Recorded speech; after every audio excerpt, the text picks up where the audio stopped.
Bismillahirrahmanirrahim. Assalamualaikum warahmatullahi wabarakatuh. Ashadu an la ilaha illallah, ashadu anna Muhammad Rasulullah. Allahumma sholli ala sayyidina Muhammad wa ala ali sayyidina Muhammad. Kama sholaita ala sayyidina Ibrahim wa ala ali sayyidina Ibrahim bil alamina innaka Hamidum Majid.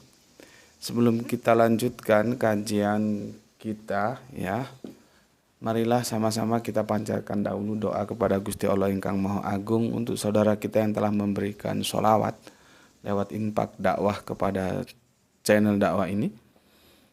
Semoga sholawat itu, semoga dukungan itu menjadi catatan langit amal soleh bagi mereka dan keluarganya kelak. Begitu juga untuk seluruh pewer terkasihku, tercintaku dimanapun ada berada. Matur nuwun nuwun atas anti skip, anti download dan ikut men-share channel dakwah ini. Semoga itu menjadi catatan langit kesolehan kalian, ya. Dan juga seluruhnya matur nuwun atas doa-doa baiknya. Semoga doa-doa baik itu juga tercurahkan untuk kalian semuanya. Ngopi dulu. Bismillahirrahmanirrahim.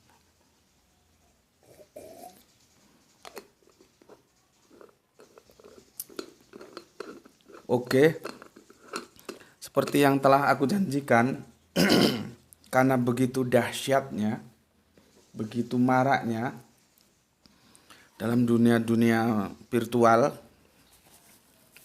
menjadi pembicaraan fenomena kawin beda agama, ya. Meskipun seperti yang aku telah sampaikan itu sebetulnya bukan lagu baru. Itu lagu lama, kasetnya saja yang baru. Jauh di awal tahun 2000-an aku telah mendiskusikannya, ya. Tinggal ngitung aja, sekarang tahun 2022. Berapa lama itu? Kalau kita anggap itu aku mendiskusikannya tahun 2005, berarti kalau 17 tahun yang lalu. Coba. Dan sekarang heboh lagi. Jadi itu lagu lama, cuman kasetnya baru. Orangnya juga aku lihat orangnya itu aja, ya, bukan orang baru gitu. Baru nanti disupport oleh combe-combenya lah gitu. Ini apa? Mendung gelap, nanti kalau ada hujan turun, ada noise ya mohon dimaklumi. Nanti kalau yang kurang bisa mengikuti suaranya, pakai dimasukkan ke amplifier atau pakai headphone, ya. Ya memang kendala alam nggak bisa kita siasati, apalagi studionya studio ala kadarnya. Yang penting kita bisa dakwah. Dengan fenomena seperti itu, maka ada perlunya aku mengangkatnya menjadi tajuk utama, menu utama di kajian kita. Maka aku unggah di sore hari. Nanti insya Allah senja pukul 17 kalau tidak halangan kita unggah. Tapi kalau ada halangan mohon dimaklumi, ya, karena kadang signal, kadang sibukan, kadang banyak macam lah, ya. Tapi intinya aku ingin memberikan sebuah satisfaction, ya. Tetap bisa on time di pukul 5.17 senja hari, ya. Oke. Kemarin sudah kita diskusikan di Mampir Ngombe, maka kali ini tajuknya juga tetap, ya. Tajuknya tetap, cuman aku beri stressing, ya. Aku beri stressing karena ini akan aku bikin berseri. Nanti kalau aku gelontorkan semuanya dalam satu video, justru kalian akan menjadi sulit, ya, untuk memahaminya.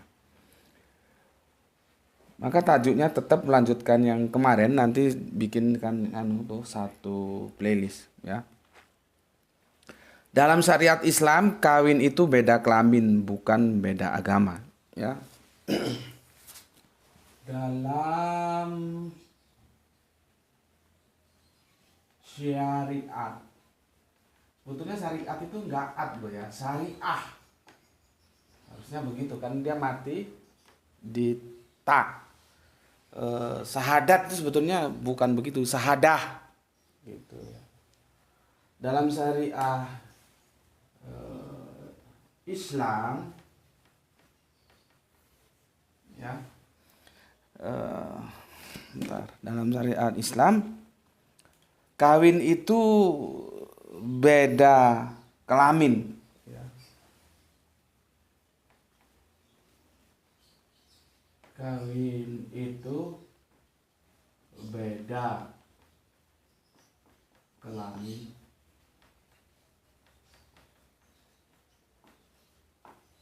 Ya, bukan beda agama. Bukan beda agama. Nanti ini aku kasih stressingnya di sini. Apakah Alkitab? Aku pakai Alkitab aja supaya lebih mencakup semuanya, ya. Kalau kita ngomong Alkitab itu ya di dalamnya ada Torah, ada Injil gitu ya, supaya lebih mencakup semuanya. Apakah Alkitab mengizinkan kawin beda agama? Gitu ya. Meskipun sebetulnya Al-Quran itu disebut Alkitab ya bisa. Gitu. Ya, tapi yang kita maksud di sini adalah Perjanjian Lama dan Perjanjian Baru. Apakah ya Alkitab merecommended ya, mengizinkan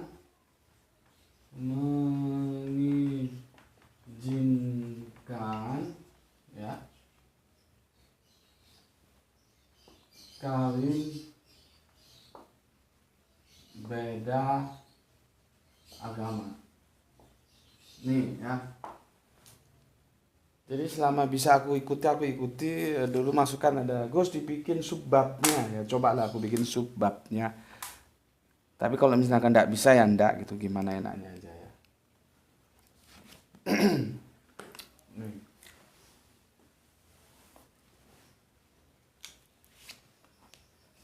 Dalam syariah Islam, kawin itu beda kelamin, bukan beda agama. Apakah Alkitab mengizinkan kawin beda agama? Ya, kan. Pelan-pelan aja ya, kita diskusikan secara santai supaya tidak ada yang terlupakan, bisa tersampaikan semua. Fenomena ini kembali dikemas dalam kaset baru. Lagunya lama ya. Aku kasih introduction dulu ya.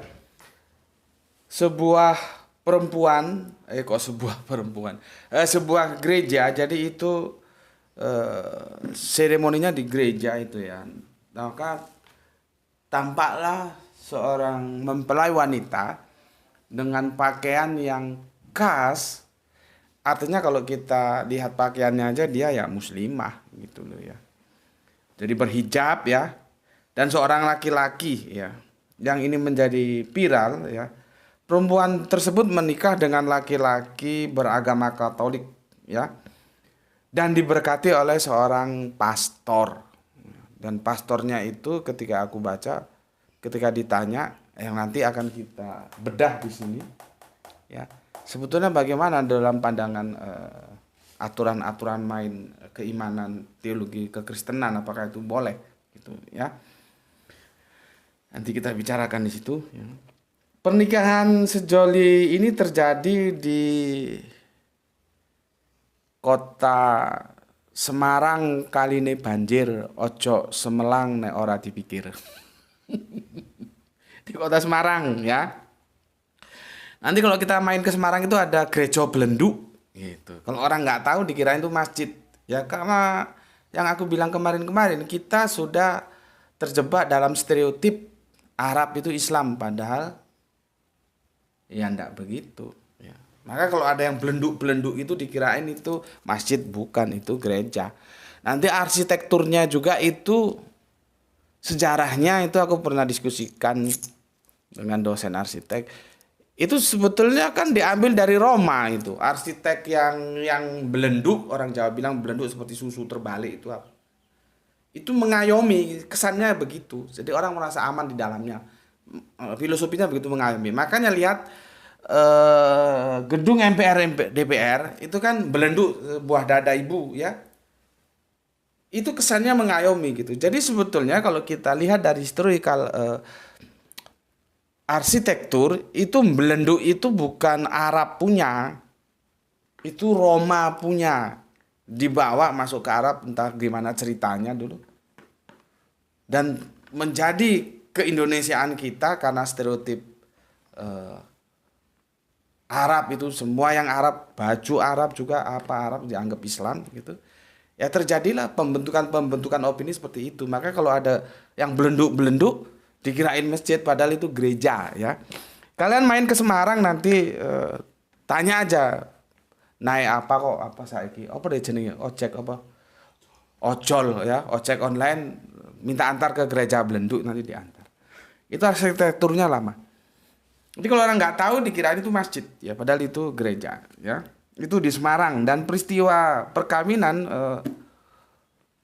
campuran mixed hybrid mixed ya kalau ganda campuran dalam badminton. Kalau dalam teknologi disebut hybrid ya campuran. Perkawinan hybrid gitu ya bahasa kerennya. Itu terjadi di Semarang dan Semarang ini kota kelahirannya dalang idolaku yaitu Ki Narto Sabdo ya. Di samping seorang dalang dia juga piawe dalam menggubah lagu ya. Di antaranya adalah Kelinciku Ucul ya, terus Ojo Dipleroi. Ojo Dipleroi itu berbicara tentang budaya. Mas, mas, mas, ojo dipleroi. Mas, mas, mas, ojo dipoyoi. Jadi ketika ada orang mempertahankan budaya itu ojo dipleroi, ojo dipoyoi itu jangan. Plero itu gini loh, melototi ya. Dipoyoi itu diajak-ajak gitu ya. Ya memang seperti yang aku bilang, budaya itu boleh tumbuh dan berkembang dan dia punya ruang selagi dia tidak bersimpangan secara diametral dengan agama. Monggo silahkan saja. Berikutnya ya, kalau aku lihat ini masih pemain lama ini, konselor pernikahannya itu, wah kalau gue namanya kalah. Gue namanya siapa? Gus Beti. Ini namanya AN ya. Konselor pernikahan beda agama namanya AN. Kalian sebut saja lah. Cari saja tuh ngerti ya. Jadi pernikahan soli agama ini terjadi di kota Semarang. Kali ini banjir. Ojo Semelang nek ora dipikir ya. Jawa Tengah. Keduanya itu diunggah oleh akun Facebook ya. Dia disebut sebagai konselor. Jadi dia sudah mengangkat diri menjadi konselor pernikahan beda agama. Namanya AN. Oh, namanya AN. Yang depannya itu keren dah. Namanya Kanjeng Nabi. Ahmad. Ya. Nanti belakangnya kamu cari sendiri lah.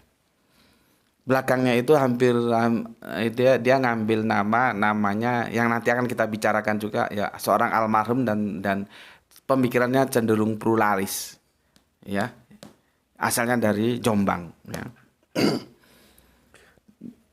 Dan sudah almarhum ya. Nanti kita bicarakan apa pendapat beliaunya ya.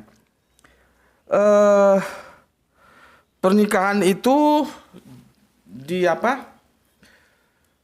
Sepasang pengantin itu prosesinya itu di sebuah gereja ya, dan di antara kedua mempelai itu ada seorang pastor, itu ada gambarnya. Kemudian pengantin perempuan dalam video tampak memakai hijab sedangkan mempelai prianya menggunakan jas hitam. Jadi kalau kita lihat itu, ya itu muslimah. Gitu. Mungkin ada yang bilang, oh bukan pak, itu Kristen Ortodoks Syria. Karena Kristen Ortodoks Syria juga pakai jilbab ya. Terus Baruk Ministry itu juga itu jamaahnya pakai jilbab. Tapi berdasarkan berita yang aku terima, aku kan sejauh berita yang aku terima ya, artinya aku tidak hunting ke Semarang sana, itu bukan dari Baruk Ministry yang kiblat kekristenannya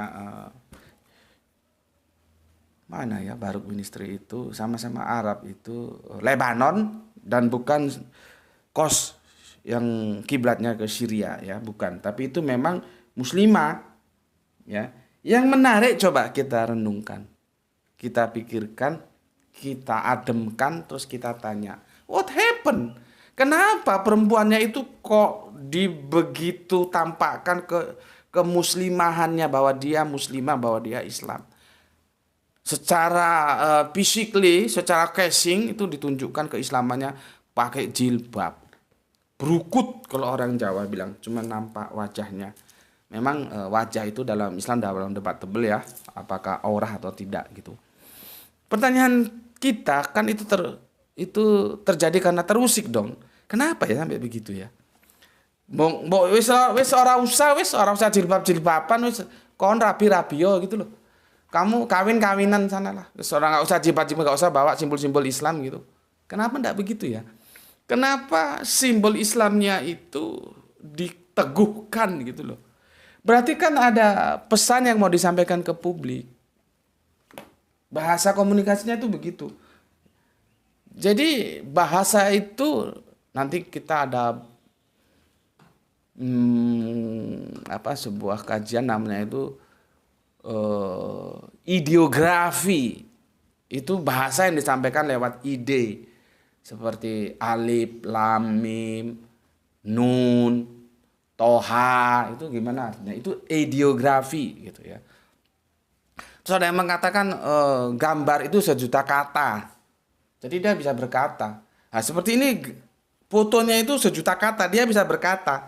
Walaupun tidak tertulis gue muslimah loh gitu. Tapi orang melihat sudah tahu dia Islam. What happened? Ada apa kok di blow up gitu? Mbok ya nek wis sakarepmu enggak tunduk terhadap aturan syariat Islam, ya wis lah. Kamu kawin-kawino tapi just enggak perlulah bawa simbol-simbol Islam, orang kamu juga enggak melakukan kok. Apa artinya Islam kalau hanya simbolnya diagungkan tapi syariatnya diinjak-injak? Kan begitu. Bismillah.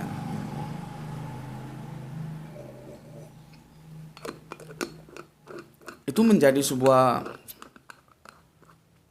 titik balik yang harus kita cermati. Kenapa ya di blow up seperti itu, sehingga orang tahu oh ini Islam, kawinnya kok di gereja. Tadi ada yang telepon protes, kok kawin Gus? Iyalah, kenapa nggak nikah ya? Kalau kamu mau nikah ya nikah aja. Sulit ya, bahasa itu memang begitu ya. Kalau di daerahku dulu di Sumatera itu ada istilahnya kawin lari,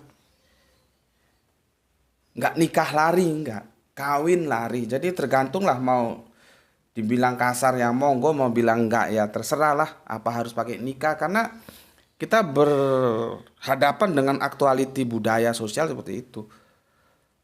Di daerahku di Sumatera sana itu kalau tidak disetujui oleh salah satu pihak, oleh orang tua mereka ya, ataupun kedua orang tua mereka tidak menyetujui dan mereka sudah saling jatuh cinta, itu ada namanya budaya kawin lari. Bukan nikah lari. Maksudku aku tegaskan supaya nggak jadi lagi perbincangan ya, perdebatan kok kawin nggak pakai nikah, itu sudahlah kita lalui saja. Kalau kita bertarung di situ berarti kita bertarung di bungkus, sementara isinya tidak terselesaikan dengan baik gitu. Ya, jadi ya kawin ya nikah gitulah ya. Ojo wis dibikin rame yang begitu. Oke. Berikutnya ya, nikah itu apa sih ya? Nikah, qabiltu nikaha ya. Apakah dia sekedar menghalalkan yang awalnya haram? Zina itu kan dalam agama kita benar-benar terlarang. Maka lewat pintu nikah, hubungan suami istri, hubungan laki perempuan menjadi halal. Apakah nikah itu ya, qabiltu nikah itu ya, hanya seperti yang kita ketahui untuk menghalalkan yang dulu diharamkan gitu, khususnya hubungan laki dan perempuan. Ketika dalam Islam perzinahan itu jangankan berzina tapi jauh ke belakang, jangan dekati zina, benar-benar dilarang ya. Dan berikutnya dihalalkan lewat satu pintu yang namanya nikah. Apakah hanya itu? Gitu loh pertanyaannya. Karena publik hanya melihat itu, tapi itu pun tidak salah. Tapi apakah hanya itu? Gitu loh. Supaya otakmu itu ngerti kabeh ngono lho. Cok goblok kayak ngaji ora ruru. Duk, Le, ini kasih air panas. Ya. Bismillahirrahmanirrahim.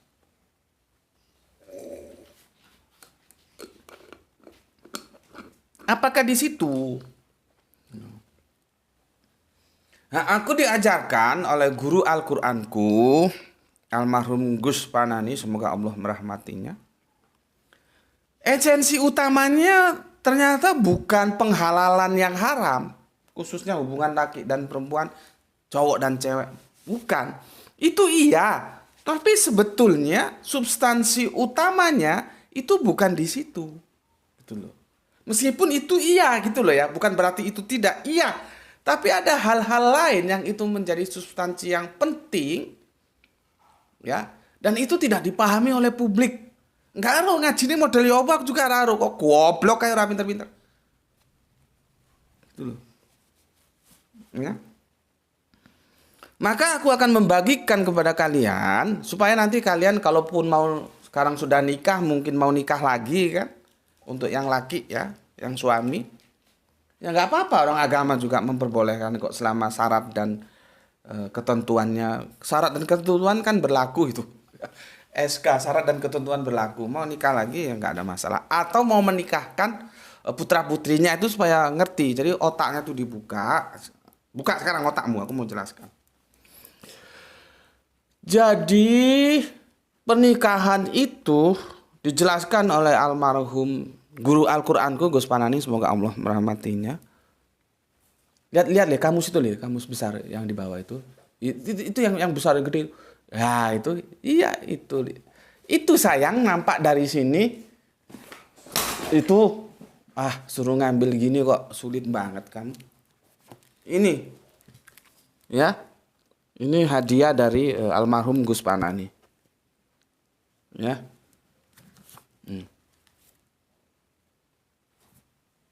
Ya, taruh situ. Dikatakan sama aku, ya, sebetulnya pernikahan itu peralihan tanggung jawab. Tuh. Pernikahan itu peralihan tanggung jawab seorang anak, dalam hal ini putri, dari orang tua kepada suaminya. Ini jarang yang tahu ini. Ngajinya goblok, yang nggak tahu-tahu. Ya. Aku ulangi lagi. Substansi utama artinya yang lain itu ya iya, tapi yang paling utama harus dipahami, ya.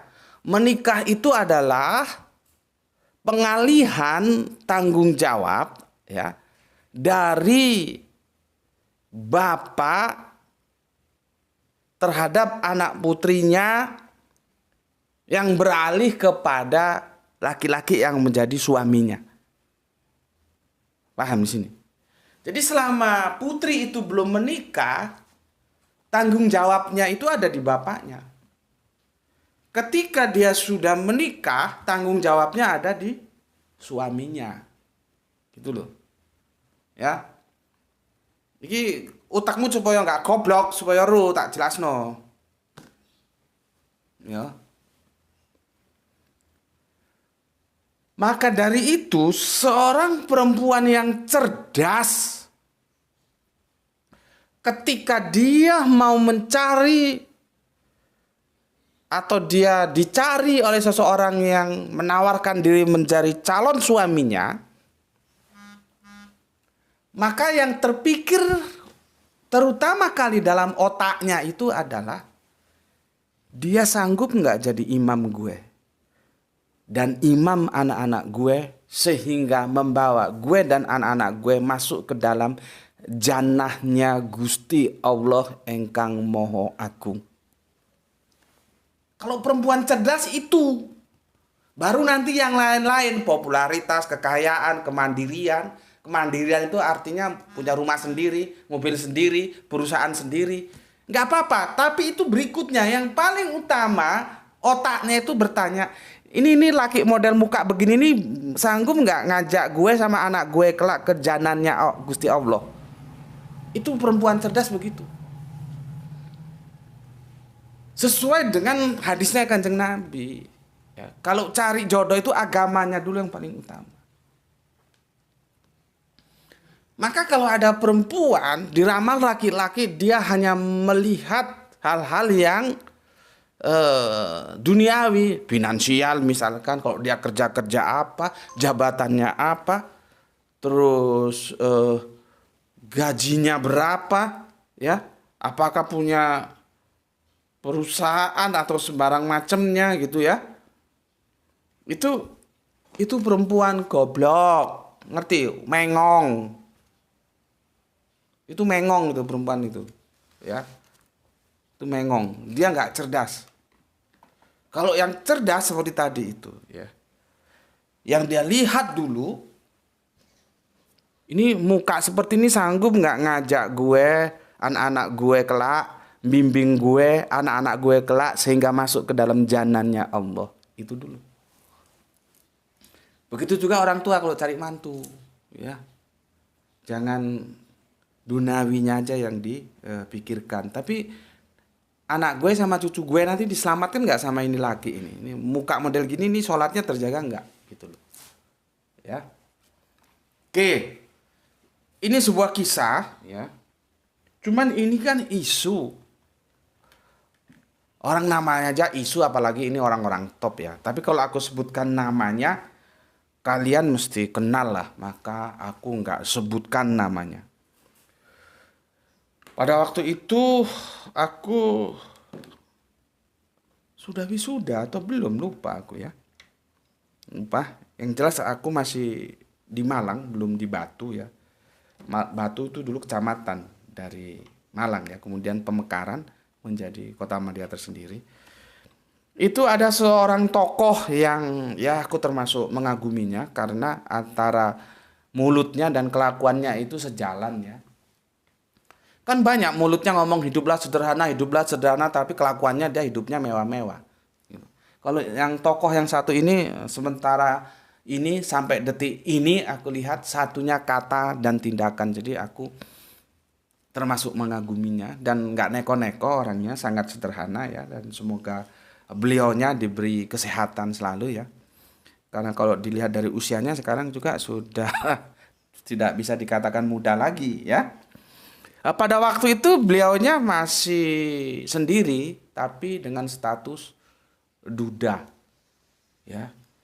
Yang biasa dipanggil dengan panggilan Jawa Timur itu memanggilnya dengan Cak. Cak, ya. Dulu itu isunya ada 3 wanita yang mendekatinya, ya, namanya isu, ya. Namanya isu, ya. Salah satu wanita yang diisukan punya hubungan dengan dia atau dihubung-hubungkan gitulah, ya, untuk menjadi istrinya, itu bernama RI yang akrab dengan boneka, ya. Kita coba ini lagunya,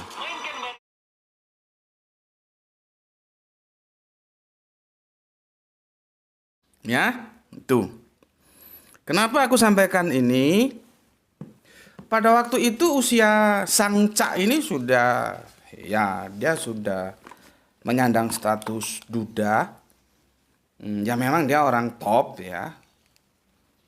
Artinya usianya sudah tidak bisa dibilang muda juga. Tapi diisukan, ini isu, ya. Artinya kebenarannya tentu relatif karena aku juga hanya sebatas dari informasi media saat itu. Itu dekat atau didekatkan oleh sang Cak ini dan akhirnya dia ternyata menikah dengan yang NK yang tadi nyanyi terakhir tadi. Apa yang aku sampaikan? Ketiga ini wanita cerdas itu begitu. Gitu, ya. Jadi ketiga wanita cerdas ini ketika mau memilih suami, dia lihat suami ini mampu nggak bimbing gue dan anak-anak gue nanti masuk ke janannya Gusti Allah ingkang Maha Agung. Gitu loh. Itu cerdas. Masalah status duda kayak masalah usia sudah lanjut kayak itu nomor 20.001 itu. Kalau hanya tenar, ganteng, banyak harta, itu goblok. Itu yang maksudku. Ini contoh wanita-wanita cerdas seperti itu. Karena kalau di sini ada pewerku yang masih belum menikah, entah itu janda, entah itu perawan, cerdasmu itu harus kamu expand seperti aku bilang tadi. Silahkan pilih laki-laki, tapi kamu lihat mukanya itu, kamu lihat bisa nggak dia membimbing kamu dan anak-anakmu kelak ke janannya Allah. Karena dia akan menggantikan posisi bapakmu lewat qabil tu nikah. Jadi amanah itu sudah beralih dari bapakmu ke suamimu itu. Makanya ketaatan seorang istri itu kepada suaminya. Baru nanti suami kepada mamanya. Jadi istri miliknya suami, suami milik mamanya. Gitu loh, urut-urutannya seperti itu. Ya. Oke. Terus begini. Ini supaya kalian ngerti gitu loh ya. Ojo rabi wae agamane apa ora mbok delok utakmu mengong ngono. Rabi terus dilihat agamanya apa. Oke. Sekarang gue nih punya teman ya. Nggak akrab banget sih. Sepertinya dia juga sama aku membikin jarak dan aku tidak ada masalah. Ya. Jadi dekat dengan daerahku sini. Aku juga heran. Kenapa bisa begitu? Aku tanya dari teman-teman lainnya, dia sekolah di salah satu perguruan tinggi Islam. Bapaknya, ibunya meskipun tingkat kampung bisa dikatakan tokoh agama yang biasa disebut dengan kiai. Orang selalu memanggilnya dengan sebutan penghormatan Yi. Jadi Yi itu singkatan dari kiai. Teng pundi Yi? Mau kemana Pak Yai? Gitu loh. Ya. Jadi bapaknya, ibunya tokoh ya, walaupun tingkat kampung, tokoh agama. Ya.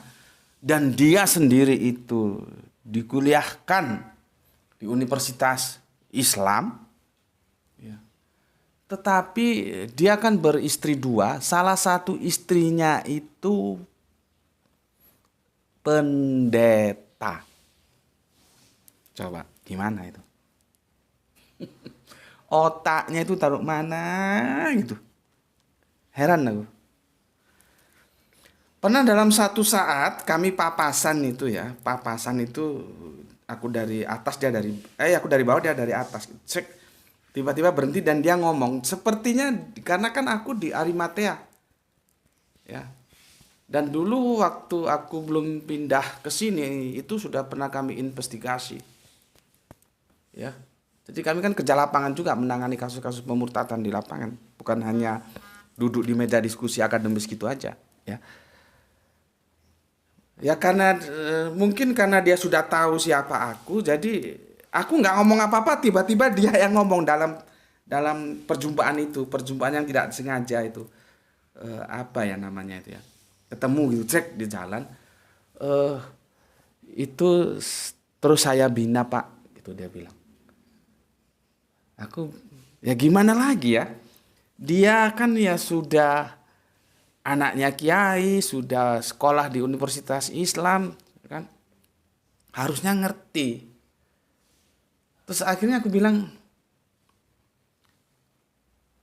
aku nggak jelas jawab apa gitu, karena menurutku kamu seharusnya nggak begitu gitu loh.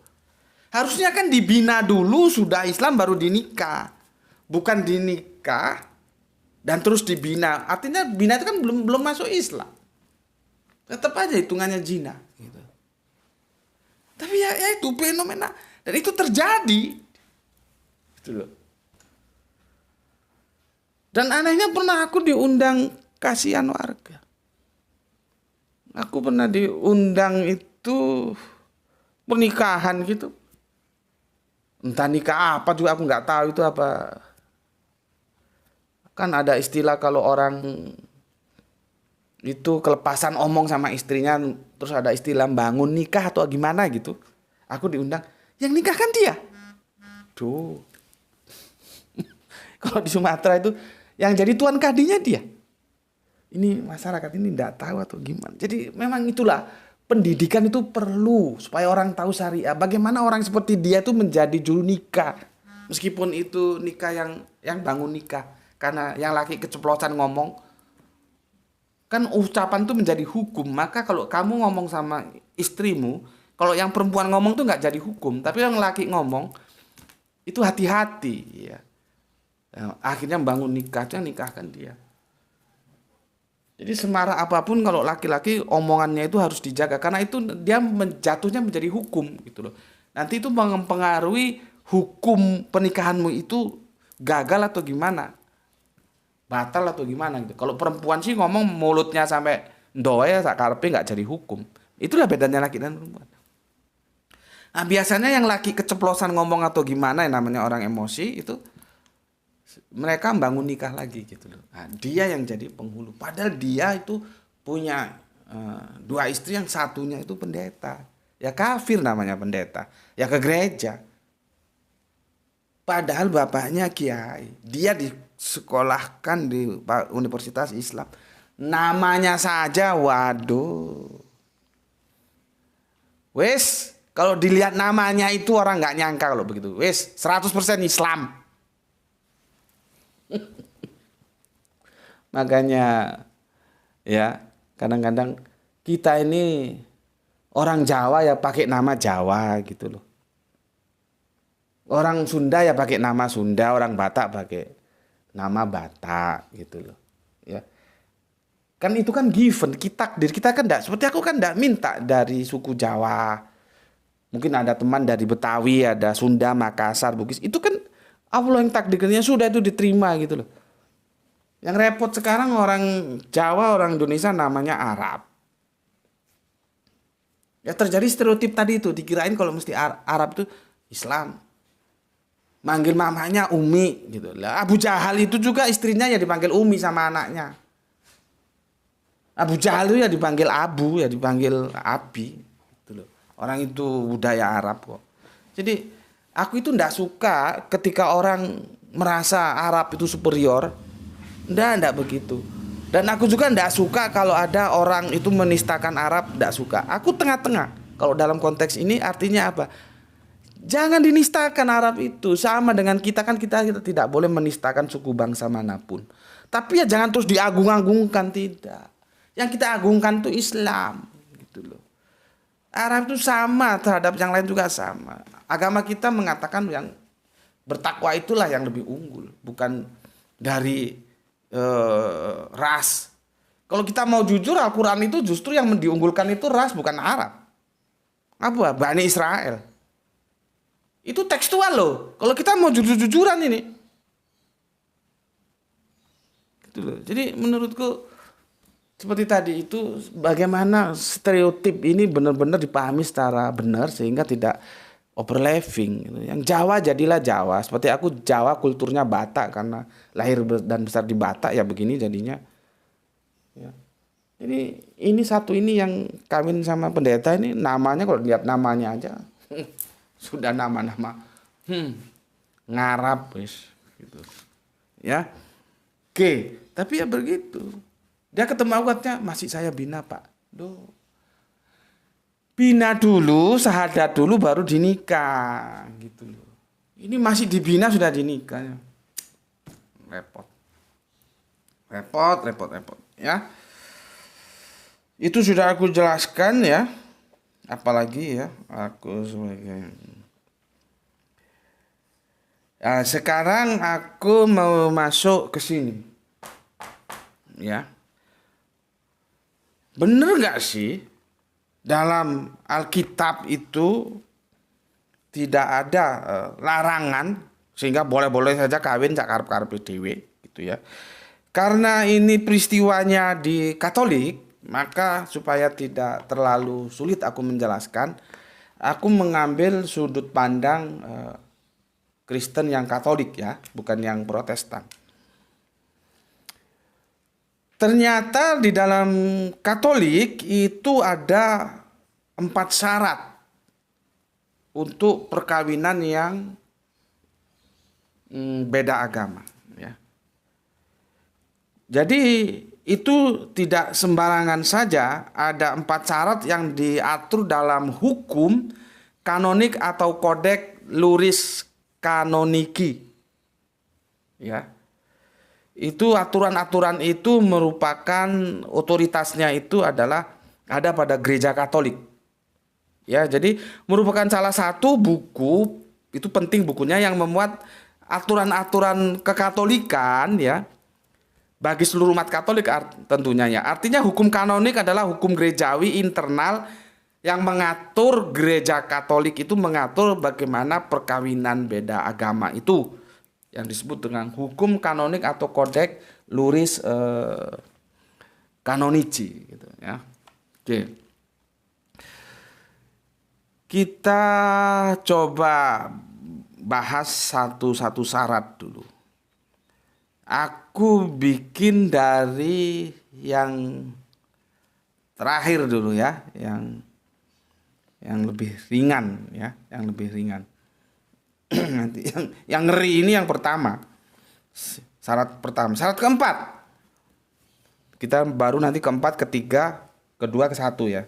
Karena syarat yang ke satu ini syarat yang seharusnya kalian itu berpikir kalau mau kawin beda agama, ya.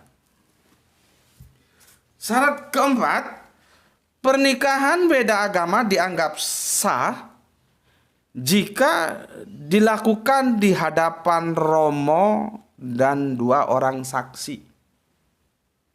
Berarti kan harus di gereja itu. Ada pemberkatan kan? Harus di hadapan romo loh. Berikutnya menghadirkan 2 orang saksi. Itu syarat keempat. Syarat ketiga, kedua belah pihak hendaknya diberi penjelasan mengenai tujuan-tujuan serta sifat hakiki perkawinan yang tidak boleh dikecualikan oleh seorang pun dari keduanya. Jadi general, ya, sama-sama tujuannya itu tidak dibedakan antara yang laki, antara yang perempuan, ya. Itu syarat yang ketiga. Sekarang syarat yang kedua. Mengenai janji-janji yang harus dibuat oleh pihak Katolik, ya, itu pihak lain hendaknya diberitahu pada waktunya. Apa janjinya nanti, itu yang serem janjinya di syarat pertama, nanti aku jelaskan, ya. Sedemikian jelas bahwa ia sungguh sadar yakin akan janji dan kewajiban pihak Katolik. Jadi gini maksudnya, ada perjanjian dan perjanjian itu sejak awal sudah dijelaskan kepada pasangannya. Gitu loh. Jadi supaya tidak rame di belakang, gitu loh maksudnya. Ya. Sejak awal sudah dijelaskan janji dalam koridor Katolik itu seperti ini, dan itu disampaikan, dijelaskan sehingga pasangannya itu yang mau nikah itu tahu, gitu loh maksudnya, ya. Itu yang kedua. Sekarang yang pertama kan sudah 4, 3, 2, 1. Pertama sekarang ini yang serem. Ini yang harus dipikirkan oleh kalian terutama, bukan terutama, ya, semuanya, ya, laki ya perempuan. Yang Islam maksudku, ya, apabila mau kawin dengan beda agama. Ini kan kita konteksnya kan Kristen, itu pun masih terpisah lagi Kristen Katolik. Nanti Protestan mungkin ada lagi, lain lagi. Karena beda agama itu kan sementara ini yang rame kan Islam Kristen. Dan saat ini Katolik. Itu kan tidak menutup kemungkinan Islam sama Hindu misalkan, Islam sama Buddha misalkan. Apa Islam sama apa gitu, agama apa kalau ada yang lain, kan bisa-bisa saja. Tapi konteks pembicaraan kita saat ini adalah Islam, Kristen, dan itu pun mengarah ke Katolik, ya. Makanya perspektif yang aku sampaikan ini perspektifnya Katolik, ya. Ini yang serem ini. Ini yang serem, janji tadi yang aku bilang di yang kedua. Ini yang pertama, ya, perjanjian pertama. Pihak Katolik menyatakan bersedia, ya. Jadi pihak yang Katolik itu loh, menyatakan bersedia menjauhkan bahaya meninggalkan iman, maksudnya iman Katolik, ya, serta memberi janji dengan jujur bahwa ia, si Katolik itu, akan berbuat segala sesuatu dengan sekuat tenaga, artinya semaksimal mungkin, tanpa reserve. Apa yang diperbuat? Agar semua anaknya dibaptis dan dididik dalam gereja Katolik. Coba. Terus nek kowe rabi karo wong Kristen Katolik, anakmu kate mbok gawe model ya apa? Karena perjanjiannya begini. Ya jangan salahkan mereka. Kalau kamu mau, kan mereka bikin aturan tuh kamu mau ya kamu harus taat. Makanya otakmu itu pakai. Kalau mau nikah beda agama itu. Ya, artinya bahwa anak-anakmu itu nanti kelak akan dibaptis dan dididik dalam gereja Katolik. Dan kalau aku lihat syarat-syarat yang diberikan gereja seperti ini, itu mungkin bisa berlaku juga di dalam internal Kristen, bukan hanya kepada Islam. Misalnya yang satunya Kristennya Katolik, yang satunya Kristennya Protestan misalkan, maka itu anaknya itu tidak boleh mengikuti Protestan, tapi harus dibaptis dan dididik dalam gereja Katolik. Gitu, ya. Jadi ini menjadi sangat berat ini ya. Kalian harus pahami ini. Jadi kalau kamu kawin, ini kebetulan kan Islam dan Kristen dan pun Katolik, perjanjian itu kamu lihat. Maka yang dikatakan tadi di perjanjian yang kedua tadi, janjinya yaitu bahwa anaknya itu akan dibaptis dan dididik dalam gereja Katolik, bukan yang lain. Dan itu dijelaskan di depan supaya nggak rame belakangan. Jadi kamu nggak bisa protes kalau kamu sudah setuju itu kok. Coba.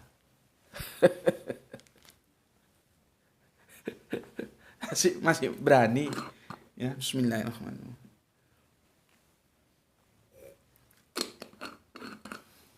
Habis taruh belakang. Ngeri kan? Bismillahirrahmanirrahim.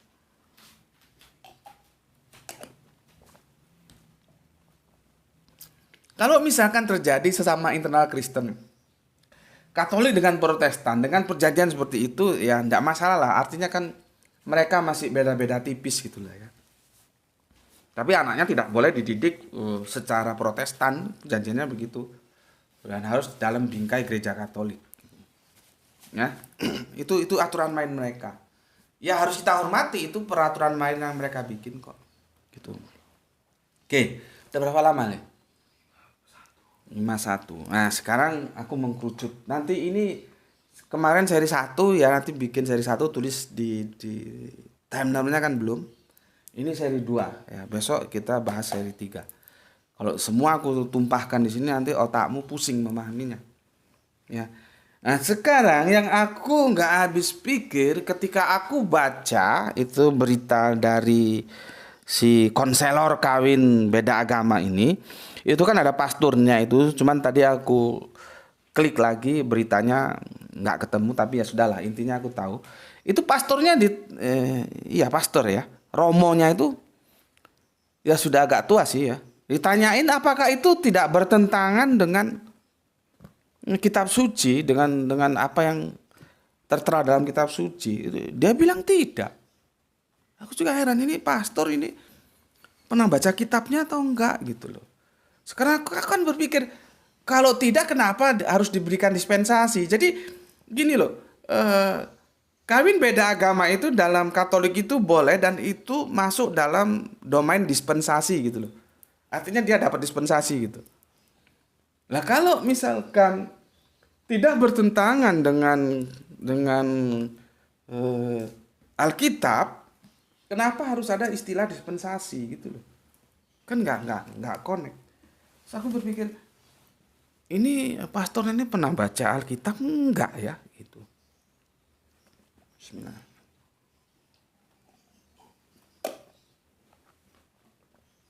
Yang jadi masalah dalam aturan main mereka itu ada dua otoritas. Otoritas kitab suci dan otoritas bapak-bapak gereja itu loh. Masalahnya itu di situ. Makanya perkawinannya itu dianggap sah kalau di depan tokoh mereka dan dihadiri oleh dua saksi. Nah, sekarang masalahnya ketika keputusan dari bapak-bapak gereja itu bertentangan dengan kitab sucinya itu gimana gitu loh. Kalau di mereka itu sepertinya tidak menjadi masalah. Sedangkan kalau di kita kan tidak boleh. Makanya kan aku mesti bilang ke kalian, kalau pernyataanku itu ya sejalan, seiring, seirama dengan Al-Quran dan hadis, ambil. Tapi kalau dia tidak sejalan dengan Al-Quran dan hadis, karena hanya pinter-pinteran aja aku ngomong ya, terus asik gitu, terus kamu ambil saja, itu aku tidak boleh. Ya. Jadi parameternya Al-Quran dan hadis, dia berseberangan tidak. Sebagus apapun kemasan kajianku, kalau itu bertentangan, buang, tinggalkan. Tapi kalau dia seiring, seirama, sejalan dengan Al-Quran dan hadis, ambil. Nah itu sebetulnya universal, tidak hanya berlaku ke aku, ke siapapun. Entah itu kiai kayak, ustadz kayak, tetek bengek kayak, yang sorbannya tumpuk-tumpuk kayak, yang jubahnya serem-serem itu kayak, yang jenggotnya juga panjang-panjang itu kayak. Sama, berlaku begitu juga. Kalau mulutnya, kalau omongannya, kalau pemikirannya, kalau tindakannya seiring dan sejalan dengan Al-Quran dan As-Sunnah, ambil. Tapi kalau berseberangan, tinggalkan. Kan begitu. Ya. Itu sejalan dengan apa yang disampaikan oleh sahabat Ali. Jadi jangan lihat siapa yang ngomong, lihat omongannya itu apa. Cuman kan ini merubah paradigma ini kan sulit. Orang biasanya lihat siapa yang ngomong, bukan apa yang diomongkan. Jadi yang diomongkan benar salah itu urusan 12, urusan pertama itu siapa yang ngomong. Padahal agama kita sudah diajarkan, lihat omongannya, jangan siapa yang ngomong. Meskipun budak sekalipun, kalau omongannya benar ya kamu ikuti gitu loh. Ya. Sekarang dalam kekristenan, khususnya kita berbicara Katolik, kalau keputusan bapak-bapak gereja ya ini pastor itu ya bertentangan dengan kitab suci itu gimana gitu loh ya. Seharusnya kan ya ditolak karena otoritas itu sebetulnya di kitab suci kan, bukan di bapak gereja. Gitu. Ya, maka kalau dibilang sama tokohnya tadi itu ya, pastornya itu bahwa tidak bertentangan dengan kitab suci, dengan ajaran mereka ya, karena sumber ajaran itu kan kitab suci ya. Jadi apakah itu bisa dipertanggungjawabkan pernyataannya itu, gitu loh, ya? Bisa dipertanggungjawabkan enggak? Karena kita harus berpijak kepada ini panjang ini. Ulangan ya 7 ya 3 sampai 4. Nih ya. Kita berpegang di sini. Sekarang izin yang dibolehkan oleh Bapak Gereja itu bertentangan dengan ini enggak? Gitu loh maksudku. Tapi bagaimanapun itu sudah menjadi aturan main mereka, tentunya kita harus hormati. Tapi kan sekali lagi kita kan berbicara dalam kerangka berpikir akademik. Otoritasnya itu lebih tinggi mana keputusan Bapak Gereja ya, saat ini romo atau pastor dengan kitab suci gitu loh. Kalau dia itu bertentangan, nah sekarang keputusan kawin beda agama dibolehkan itu bertentangan enggak? Kalau mereka kan pakai istilah dispensasi gitu ya. Maka aku bacakan sini ya, nanti kamu bisa buka Biblemu ya. Ulangan 7, 3 sampai 4. Ini. Janganlah juga engkau mengawin dengan mereka. Anakmu perempuan janganlah kau berikan kepada anak laki-laki mereka. Ataupun anak perempuan mereka jangan kau ambil bagi anakmu laki-laki. Jadi saling baku balik ini ya. Bahasa olahraganya shuttle. Shuttle itu bolak-balik. Maka kalau kita main badminton disebut shuttlecock. Jadi koknya itu bolak-balik. Sana ke sini itu namanya shuttle. Ini shuttle bolak-balik. Lihat ini ya, aku ulangi. Dia bolak-balik dari perempuan ke laki ya. Janganlah juga engkau mengawin dengan mereka. Anakmu perempuan janganlah kau berikan kepada anak laki-laki mereka. Pertama. Yang kedua, ataupun anak perempuan mereka jangan kamu ambil bagi anakmu laki-laki. Jadi shuttle dia bolak-balik ya. Sebab mereka akan membuat anakmu laki-laki menyimpang daripadaku. Ya. Kalau kita kembali ke Torah, ini ya YHWH, Yahweh, ya, kunya itu. Sehingga mereka beribadah kepada Allah lain, bukan kepada Yahweh lagi. Maka murka Tuhan akan bangkit terhadap kamu dan ia akan memunahkan engkau dengan segera. Itu loh. Pernyataan pastor itu yang katanya tidak bertentangan tapi diberi dispensasi. Kan kita bingung juga. Kalau nggak bertentangan ngapa dikasih dispensasi? Terus apakah benar tidak bertentangan? Lalu bagaimana dengan ini? Itu loh. Ya. Mungkin ini diantisipasi sama Pak Pasturnya itu dalam janji yang pertama tadi yang aku katakan bahwa mereka harus dibaptis dan dididik dalam gereja Katolik. Apa begitu? Tapi bagaimanapun ini kan nggak bisa disiasati. Intinya tidak boleh. Kawin itu harus seiman. Itu loh. Ya. Oke. Ini dulu yang bisa aku sampaikan ya. Besok kita ini tinjauan Alkitabnya seperti itu. Besok kita lihat tinjauan Al-Qur'annya bagaimana. Dan berikutnya lagi tinjauan para pemikir-pemikir, para tokoh-tokoh itu gimana. Ya. Jadi ini sepertinya akan ada 1 atau 2 seri lagi ya. Supaya tuntas bisa kamu ikuti dengan mudah. Itu yang bisa aku sampaikan dan semoga menjadikan pencerahan bagi semuanya.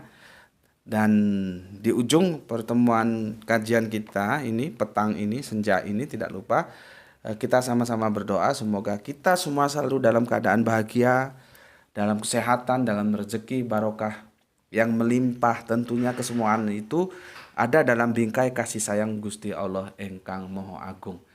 Amin amin ya robbal alamin. Itu dari aku dan sampai ketemu lagi. Bismillahirrahmanirrahim. Alhamdulillahirabbil alamin.